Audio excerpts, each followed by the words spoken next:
Mum has been go look after the children.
Bridget!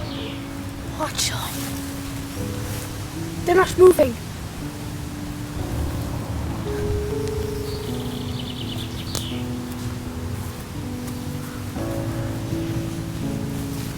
They've gone. What will we do with them? We have to go by them. Alright, I'll take them away now.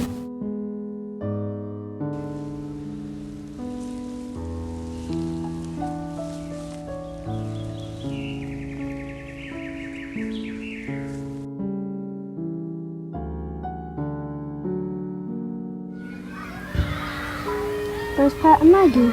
They're in a safe place now. Well, did everything go alright? Yes, it went alright. I had to cover them in stones. It's terrible to see our children like that. Why did the Quakers become involved in the relief efforts during the famine? I think it was their tremendous Christian commitment.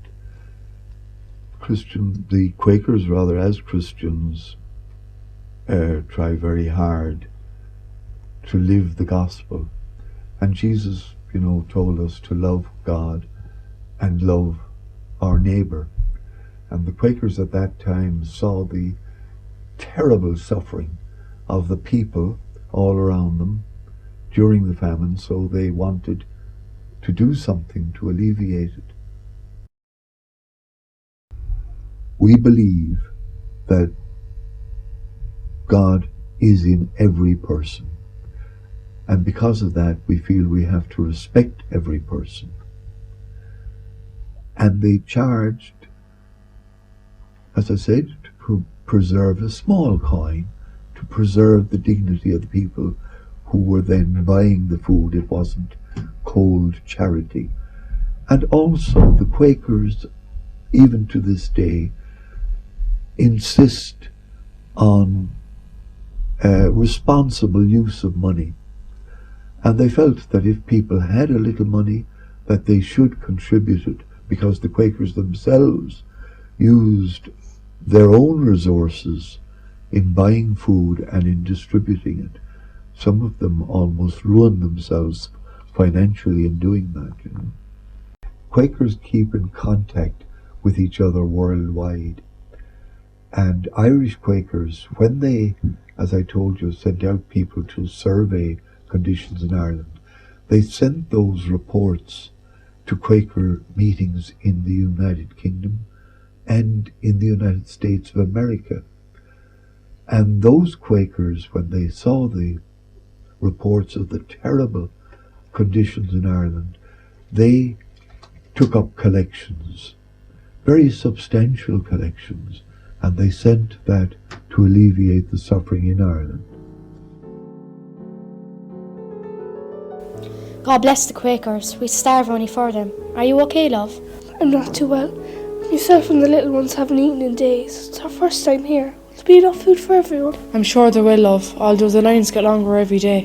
Where are you from? Came in from the west. We've been walking for ages.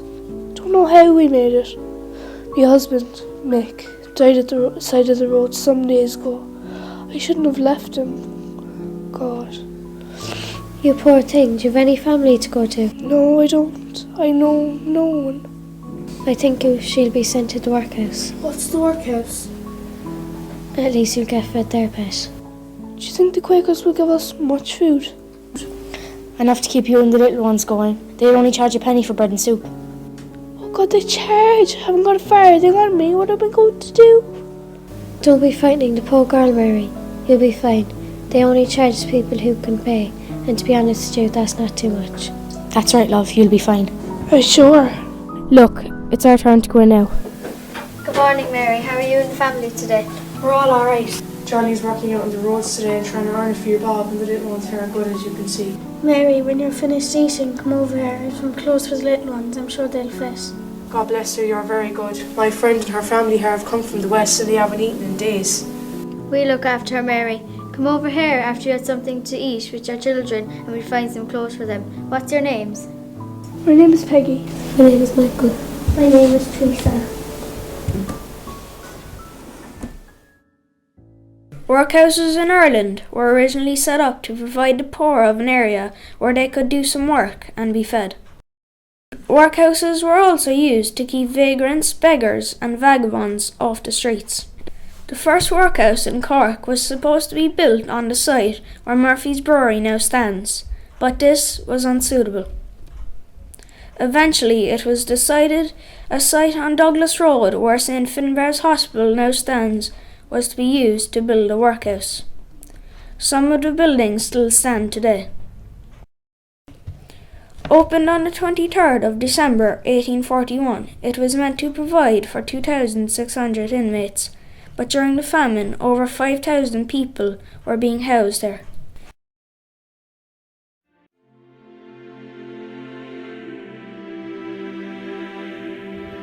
Come along. Give your name to the nurse inside the door. Move along now.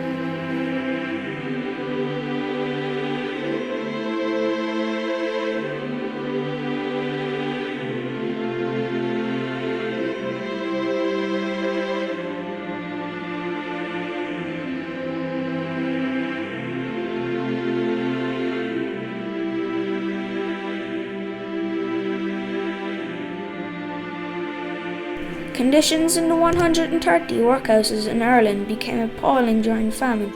Overcrowding, shocking sanitary conditions, little or no medical help, and sometimes unscrupulous masters all led to disastrous consequences.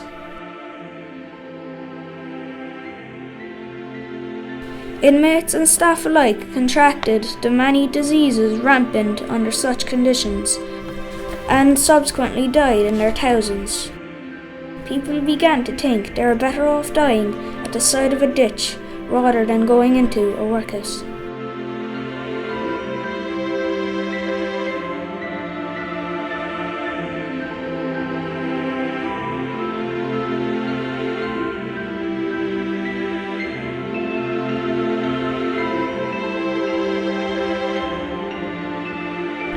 During the famine, thousands of people died in Cork. Many of them in the workhouses or the fever hospitals. And when they died, and some were buried here in St. Joseph's Cemetery or in the Paupers' Graveyard on Carr's Hill. I'm sure this neglected graveyard, as it stands, is hardly a fitting memorial for one of those traumatic times in Irish history, despite the efforts of some well-meaning and very dedicated people. Come on, get them aboard quickly. We have to make the next tide. Come on, get them moving. Come on, quickly. Oh my god, there's an awful smell. I'm not going down there. It's terrible. Go away with that. You're going out, especially what we're leaving behind. We'll get used to it. Many of the starving people saw emigration as a means to escape the horrors of the famine, while some landlords and the government saw it as a way to reduce the population growth, paying for cheap fares to the likes of the British North America, now called Canada. This was another disaster. As many people as possible were crammed into these ships, with no thought for their welfare, and again many people died because of the conditions. And when they died, they were usually thrown overboard without any religious ceremony whatsoever. When the survivors landed in places like Gros Isle, near Quebec, their ordeal wasn't over. The Canadian authorities had the will, but not the facilities or the manpower to deal with the diseases now being thrust upon them, and many of them died trying to help the immigrants.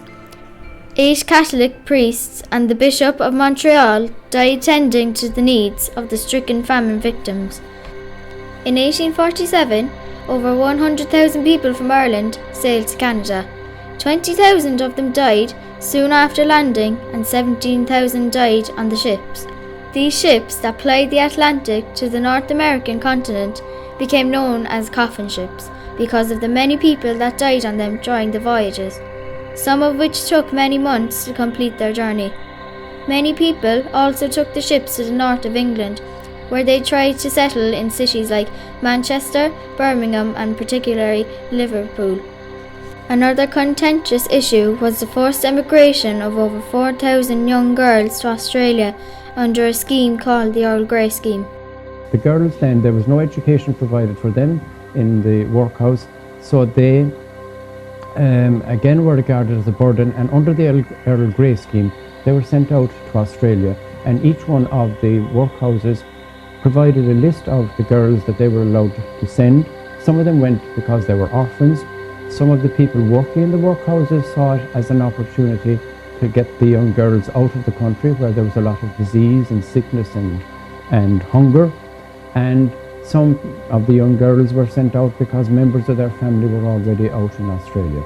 So over 4,000 of young girls went out, but again they were sent away from the workhouses because there was no work for the young girls there. As I say, boys could be sent out to physical work, the girls no. The famine was the greatest single disaster to strike Ireland during the occupation of the country by England. Emigration from Ireland continued right up to the 1970s and sadly has started up again due to the economic situation. But even at the height of the Celtic Tiger, we never recovered the population lost during the famine. 160 years have passed since those dark days, and because of it, Irish influence can be found in every corner of the world.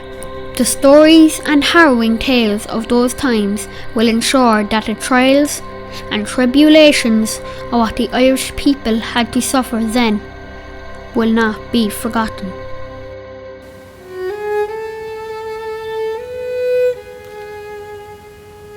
He threw my 3 children out in the street.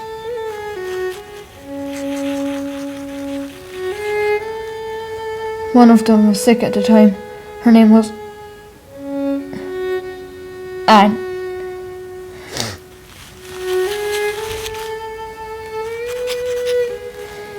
She died last week. She was 4 years old. Coleman, my son, aged 10, died last Friday from cold and hardship. My wife and remaining child is lying sick in a hovel I made against the ruins of my house.